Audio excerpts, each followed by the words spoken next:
जय माता दी। जय मां कामाख्या। कामाख्ये वरदे देवी नीलभर्तवासिनी तम देवी जगत माता योनि मुद्रे नमस्तुते। कामाख्ये काम संपन्ने कामेश्वरी हर प्रिय काम नाम देहि में नित्यम कामेश्वरी नमस्तुते। कामदे काम रूपस्ते सुभगे सुरसेविते करोमि दर्शन देव्यम सर कामार सिद्धयेत। ओम महेशानी महामाये चामुंडे मुंडमालिनी आयु आरोग्य ऐश्वर्य देहि में देवी परमेश्वरी। ओम जयंती मंगला काली भद्र काली कपालिनी दुर्गा क्षमा शिवा धात्री स्वाहा सदा नमस्तुते। ओम सर्वमंगल मांगल्ये शिवे सर्वा साधिके शरण्ये त्र्यंबके गौरी नारायणी नमस्तुते। नीरहार हार धन सार सुधाकरंभा कल्याणम दाकनक चंपक दाम्भूषाम उदुंग बिनुग जुगुम्ब मनोहरांगी वाणी नमामि मनसा वस्सा विभूत्ये। ओम ऐं सरस्वत्ये नमः। ओम ह्रीं दुंदुर्गाय नमः। या जल जल प्रज्जल अग्नि रूपाय ओम होम ह्रीं श्रीं ज्वाला देवी नमो नमः। देवी प्रपन्नताति हरे प्रसीद प्रसीद मातर्ग जोखिलस्य प्रसीद विश्वेश्वरी पाहि विश्वन्तमीश्वरी देवी चराचरस्य। शुभम करोति कल्याणम आरोग्यम धन संपदा शत्रुबुद्धि विनाशाय दीप ज्योति नमस्तुते। योनि मात्र शरीराय कुंजवासिनी कामदा रजस्वला महातेजा कामाक्षी ध्यायताम सदा। काम प्रिया कामरता कामा काम स्वरूपिणी कामिनी कामिनी काम्या कामुका कामचारिणी कामाख्या काम बीज स्थिता काम पीठ निवासिनी कामदा कामहा काली कपाली करालिका काली काली भद्रकाली के शत्रु संहारिणी काली कराली निष्क्रांते भद्रकालिये तवन नमस्तुते। देव राधा ट्रस्ट सत्यवाणी चैनल की प्रस्तुति रहस्यमय ज्ञान की दुनिया में एक ज्ञान और आपको देने जा रहे हैं। यदि कोई मनुष्य कोई साधना करता है, साधना का मतलब अपने इष्ट को प्रेम करता है, तो उसके साथ में कुछ घटनाएं घटित होने लगती है। जैसे कि अचानक ब्रह्म मुहूर्त में तेज खुशबू आना, इत्र की खुशबू आना, अचानक ब्रह्म मुहूर्त में एक निश्चित समय पर रोजाना नींद खुल जाना। ये रोजाना नींद खुलना भी अपने आप में, और वो भी ब्रह्म मुहूर्त में खुलना, ये देवी शक्ति ही आपकी नींद खोलती है। इसी प्रकार से यदि कोई मनुष्य विशेष पूजन करता है और कोई पूजा करने के बाद में कोई साधना करता है और उसके बाद में यदि उसको अपने शरीर से अपने हाथों से विशेष खुशबू आने लग जाए या दूसरे व्यक्ति को खुशबू आने लग जाए और मन प्रफुल्लित रहने लगता हो, या फिर यह भी हो सकता है कि कोई मनुष्य जब पूजा पाठ करता है, थोड़ा धार्मिक प्रवृत्ति की ओर आ जाता है, अपने पाप कर्मों का प्रायश्चित कर लेता है, तो उसे ब्रह्म मुहूर्त में अचानक आवाज आती है और वह उठ जाता है।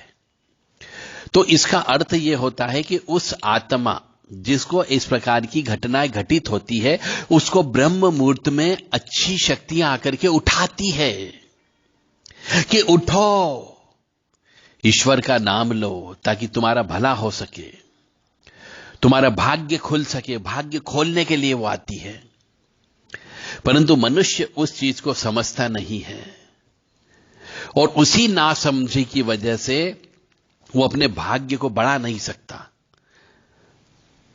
ईश्वर आकर के अवश्य आपको दरवाजे पर आवाज देता है। यानी ब्रह्म मुहूर्त में किसी भी मनुष्य के साथ में, चाहे वह स्त्री हो, पुरुष हो, वृद्ध हो, बालक हो, बच्चा हो, यदि ऐसे घटनाएं, विशेष घटनाएं ब्रह्म मुहूर्त में उसके साथ घटती हो, तो मान करके चलें कोई सकारात्मक ऊर्जा उसके भाग्य को खोलने के लिए बार बार प्रयासरत है। परंतु व्यक्ति यदि आलसी प्रवृत्ति का है और उसका भाग्य को वो नहीं खोलना चाहता है, तो वो ब्रह्म मुहूर्त में उठता नहीं है, उनके आवाज देने के बावजूद भी, महसूस कराने के बावजूद भी। तो यदि कोई मनुष्य चाहे साधना न करे, तो भी कई बार उस मनुष्य के भाग्य को खोलने के लिए ईश्वरीय शक्तियां अचानक ब्रह्म मुहूर्त में आपको खुशबू देती है। कई बार निश्चित समय पर आपकी नींद खुलती है, निश्चित समय पर कोई आवाज भी आती है, तो आप समझ जाओ आपको अब ब्रह्म मुहूर्त में उठना है, वो आपको सोने नहीं देना चाहती है, यानी अच्छी शक्ति आपके साथ जुड़ चुकी है। और यह वाली बात जब आपके साथ ऐसी घटनाएं घटित होती है, तो यह बात सार्वजनिक रूप से चर्चा नहीं करनी चाहिए। सिर्फ अपने गुरु से जाकर के इस संबंध में बात करना चाहिए कि मुझे ब्रह्म मुहूर्त में कभी कभी अचानक अच्छी खुशबू आती है, मुझे ब्रह्म मुहूर्त में अधिकांश समय पे, एक निश्चित समय पे कोई आवाज देकर के उठाता है। यह बात केवल गुरु से करना चाहिए, बाकी किसी से चर्चा नहीं करनी चाहिए। और यदि आपने गुरु नहीं बनाया हुआ हो और आपके साथ ऐसी घटना घटित हो रही हो, तो आपको गुरु बनाना है। और हमेशा गुरु फिजिकल शरीर वाला कोई भी ईश्वरी तत्व का साधना करने वाले को आप गुरु बना सकते हो, ताकि वो आपको इस चीज का ज्ञान दे सके, इस संबंध में आपको बता सके। और अमावस्या पूर्णिमा पर, अमावस्या और पूर्णिमा पर यदि किसी मनुष्य के हाथ पैर टूटते हो, अमावस्या पूर्णिमा पर यदि किसी मनुष्य की शारीरिक क्षमता कम हो जाती हो, अमावस्या पूर्णिमा पर यदि किसी मनुष्य की को बीमारी लग जाती हो, वो बीमार रहता हो, तो आप समझ जाओ कि उस मनुष्य के कुल देवी देवता का बंधन है। हो सकता है कुल देवी का बंधन है, तो वो बंधन में होने की वजह से उस मनुष्य से ये आशा रखते हैं कि वह उन बंधन को खुलवाए, यानी वो किसी न किसी सिद्ध व्यक्ति के पास जाए, सिद्ध स्थान पर जाए, पवित्र स्थानों पर जाए, तीर्थ स्थानों पर जाकर के स्नान करे, पूजा पाठ करे, ताकि बंधन खुल सके। तो जिस भी मनुष्य को अमावस्या पर, पूर्णिमा पर हाथ पैर ज्यादा टूटते हो, बीमार पड़ जाते हो, शरीर गर्म रहता हो, उच्चाटन होता हो, क्रोध करने की इच्छा होती हो, तो मान करके चले कि कुल देवी का या पितरों का बंधन होता है। यदि ऐसा होता है तो पितृ यदि लगता है आपको, पितृ सपने में भी आते हो, तो तुरंत जो है श्रीमद् भागवत कथा आपको कराना है।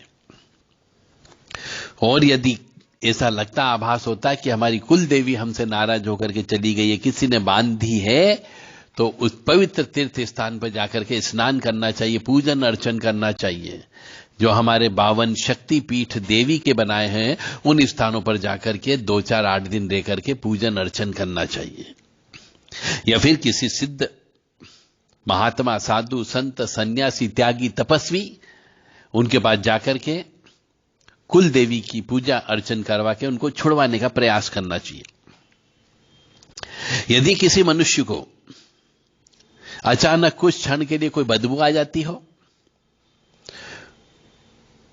तो आप मान करके चलें कि कोई न कोई नकारात्मक ऊर्जा आपके साथ जुड़ी हुई है।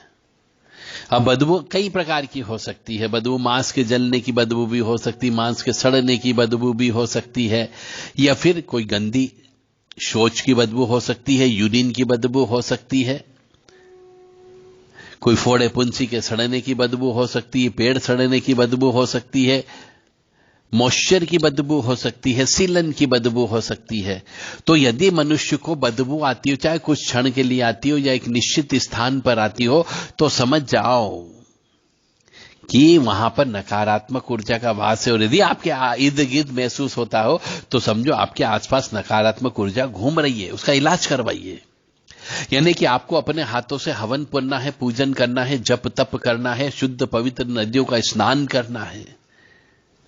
और यदि किसी मनुष्य को सपने बहुत आते हो, आए दिन सपने आते हो, अशुद्ध अवस्था में सपने आते हो, अशुद्ध अवस्था का मतलब हो गया कि यदि व्यक्ति रात को स्त्री के साथ सोता है या स्त्री पति के साथ सोती है और अशुद्ध हो जाती है, तो उस अशुद्धता की अवस्था में रात को जब उठती है सवेरे तो उसे सपने आते हैं।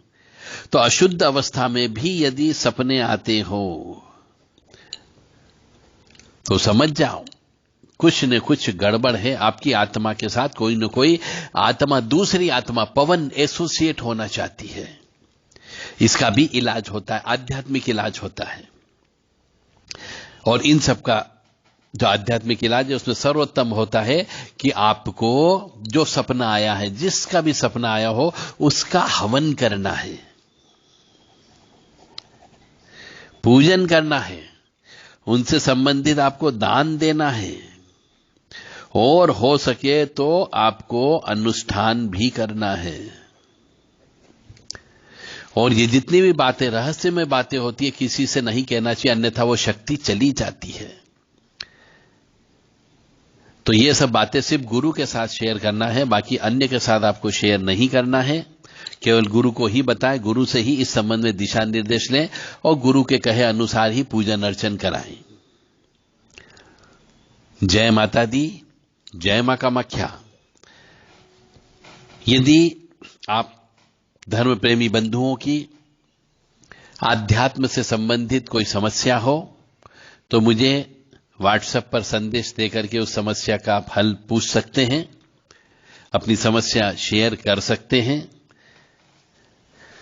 9893128047 7649862712 ये 2 नंबर हैं। इन नंबर पर व्हाट्सएप के माध्यम से अपना पूरा परिचय देते हुए जो आपके साथ महसूस होता, तकलीफ होती है, वो आप हमसे शेयर कर सकते हैं। आपको उचित राह प्रदान की जाएगी। जय माता दी, जय मां भवानी, मां जगत जननी आद्य शक्ति भवानी आपको सुखी रखे, स्वस्थ रखे, प्रसन्न रखे, यश दे, कीर्ति दे और मान सम्मान दे।